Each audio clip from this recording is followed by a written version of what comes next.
गुरुम्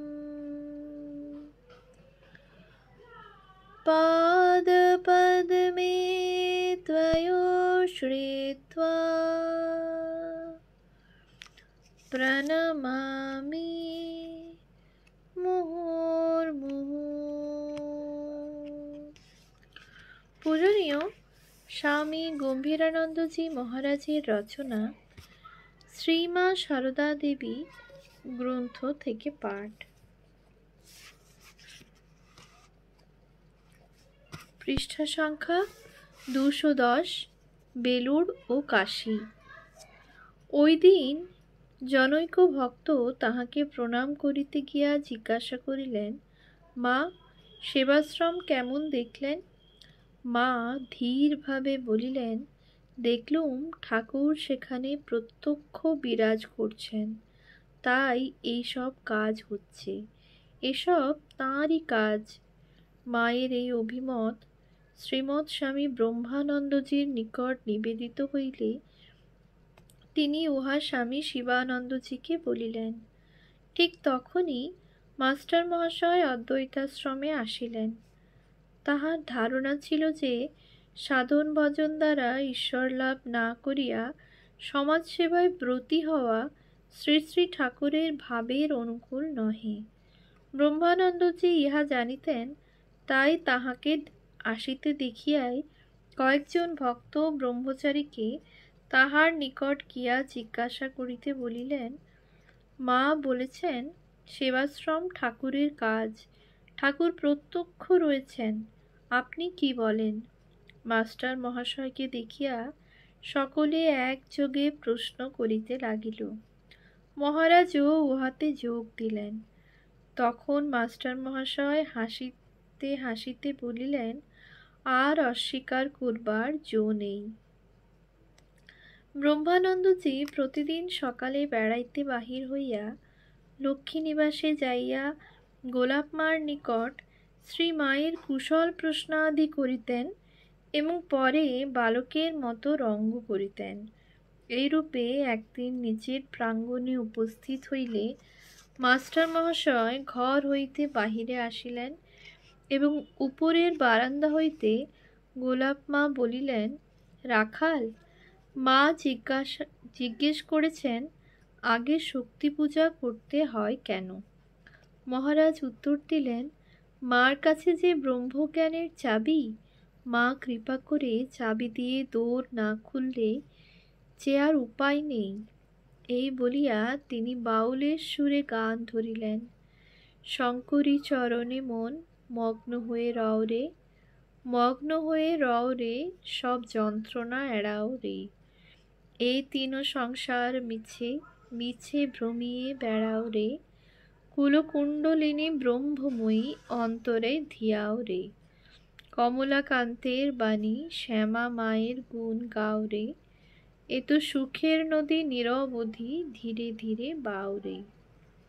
গীত গাহিতে গাহিতে তিনি ভাবনমত্ত হইয়া নৃত্য করিতে লাগিলেন এবং উহা শেষ হইবা মাত্র হো হো হো বলিয়া সবেগে চলিয়া গেলেন। এই অপূর্ব ভাব ও নৃত্য শ্রীমা উপর হইতে দেখিয়া আনন্দ করিতেছিলেন, আর নিচে দ্রষ্টা ছিলেন মাস্টার মহাশয় এবং অপর দুই একজন ভক্ত। 28শে অগ্রহায়ণ বৈকালে শ্রীমা নানা দেবদেবী দর্শনে বাহির হইয়াছিলেন। অন্য একদিন বৈদ্যনাথ দর্শনের পর তিলভাণ্ডেশ্বর দেখিয়া বলিলেন, এ স্বয়ংভূলিঙ্গ। পরে সন্ধ্যার প্রাক্কালে কেদারনাথের মন্দিরে যাইয়া কিছুক্ষণ গঙ্গা দর্শনান্তে আরতি দেখিলেন ও বলিলেন, এ কেদার ও সেই হিমালয়ের কেদার এক, যোগ আছে। একে দর্শন করলেই তাকে দর্শন করা হয়, বড় জাগ্রত। একদিন মা সারনাথ দেখিতে যান। মিস ম্যাকলাউড তখন কাশীতে থাকায় শ্রী মায়ের জন্য হোটেল হইতে বড় ফিটন গাড়ির ব্যবস্থা করেন, কিন্তু উহা আসিতে বিলম্ব হইতেছে দেখিয়া শ্রীমা রাধু, ভূদেব প্রভৃতিকে লইয়া ভাড়া গাড়িতে চলিয়া যান। পরে ফিটন আসিলে ডাক্তার নৃপেনবাবু ও 2 জন সেবক সহ স্বামী ব্রহ্মানন্দজি অবিলম্বে উহাতে চড়িয়া সারনাথে উপস্থিত হন। শ্রীমা যখন সেখানে বৌদ্ধযুগের স্মৃতিচিহ্নগুলি দেখিয়া বেড়াইতেছিলেন, তখন কয়েকজন সাহেব সবিস্ময়ে ওইসব প্রাচীন কীর্তি নিরীক্ষণ করিতেছিলেন। দেখিয়া মা বলিলেন, যারা করেছিল তারাই আবার এসেছে, আর দেখে অবাক হয়ে বলছে, কি আশ্চর্য সব করে গেছে।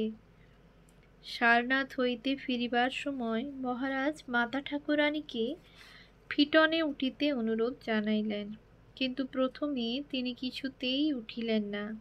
বলিলেন, না না, ও গাড়িতে রাখাল এসেছে, রাখাল ওরা যাবে, আমার এ গাড়িতে কষ্ট হবে না। কিন্তু মহারাজের অনুরোধে তাহাকে ফিটনে উঠিতে হইল। মহারাজ ভাড়া গাড়িতে উঠিলেন।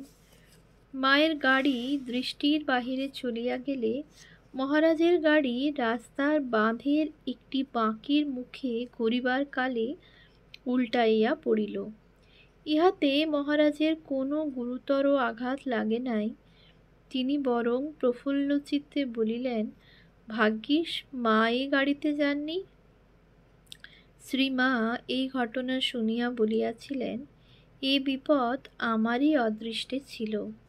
রাখাল জোর করে নিজের ঘাড়ে টেনে নিলে, না হলে ছেলেপিলে গাড়িতে কি যে হতো। মা এবার কাশীতে 2 জন সাধুকে দর্শন করেন, এক নানকপন্থী সাধু এবং চামেলি পুরী। গঙ্গা তীরে নবাগত প্রথমোক্ত সাধুকে তিনি টাকা দিয়া প্রণাম করিয়া তাহার পদধূলি লইয়াছিলেন। অতি বৃদ্ধ সন্ন্যাসী চামেলি পুরীকে দর্শনকালে গোলাপ মা জিজ্ঞাসা করিলেন, কে খেতে দেয়? পুরীজি তদুত্তরে তেজ ও বিশ্বাসের সহিত বলিলেন, এক দুর্গা মাই দেতি হ্যায়, और कौन देता? উত্তর শুনিয়া শ্রীমা খুব খুশি হইয়াছিলেন এবং বাড়ি ফিরিয়া বলিয়াছিলেন, আহা, বুড়োর মুখটি মনে পড়ছে, যেন ছেলে মানুষটির মতো। পরদিন তিনি তাহার জন্য কমলালেবু, সন্দেশ ও একখানি কম্বল পাঠাইয়া দেন। আর একদিন অন্যান্য সাধু দেখিবার কথা উঠিলে তিনি বলিয়াছিলেন, আবার সাধু কি দেখব? ওই তো সাধু দেখেছি, আবার সাধু কোথা? ইহার পূর্বে শ্রীমা 2 বার কাশীতে আসিয়াছিলেন, কিন্তু অধিক দিন থাকেন নাই। এইবারে একটু দীর্ঘকাল থাকার সুযোগে তিনি কাশীখণ্ড শ্রবণ করেন এবং পূর্ববার অপেক্ষা অধিক দেবাদি দর্শন করেন। একদিন অদ্বৈতাশ্রমে রাসলীলা অভিনীত হয়।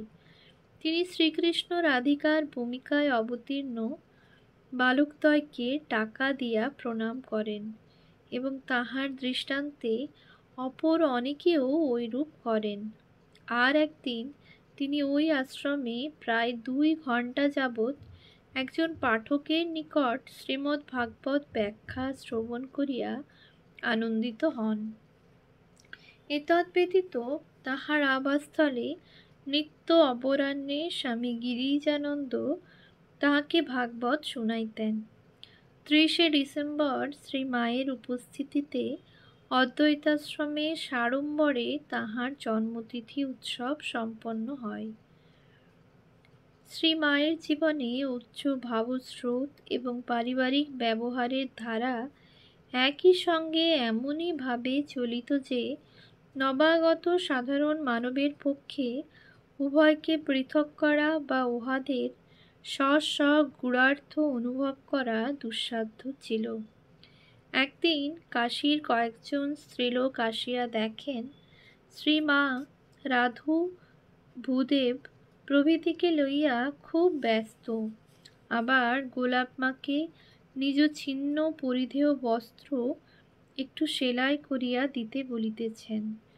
তাহারা এখানেও চিরপরিচিত সংসার লীলারই পুনরাবৃত্তি দেখিয়া বলিয়া ফেলিলেন, মা, আপনি দেখছি মায়ায় ঘোর বদ্ধ।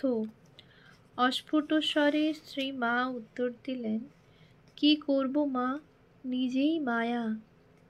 সে ইঙ্গিতের তাৎপর্য তাহারা নিশ্চয়ই বুঝিতে পারেন নাই। আর একদিন ৩-৪ জন মহিলা আসিলেন। শ্রী মা তখন বারান্দায় বসিয়া আছেন, আর গোলাপ মা প্রভৃতি এক পার্শ্বে উপবিষ্ট আছেন।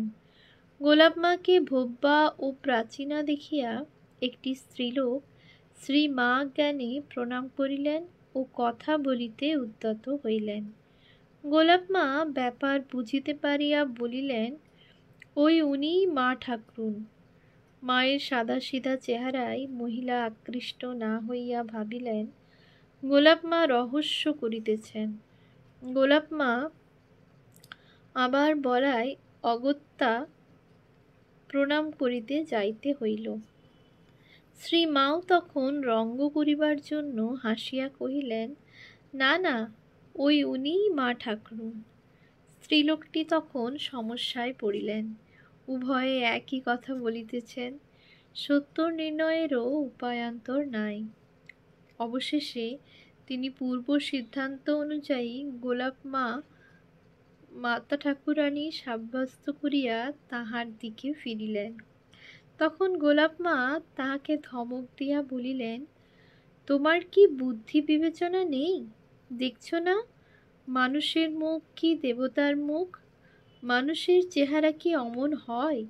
বাস্তবে কি মায়ের সরল ও প্রসন্ন দৃষ্টিতে এমন একটা বৈশিষ্ট্য ছিল, যাহা স্বতই আপন অসাধারণতা জ্ঞাপন করিত, কিন্তু যাহাদের মন সর্বতোভাবে সংসারী আবদ্ধ, লোকাতীত বস্তুর ধারণা মাত্র যাহাদের নাই, তাহারা উহা দেখিবে কিরূপে?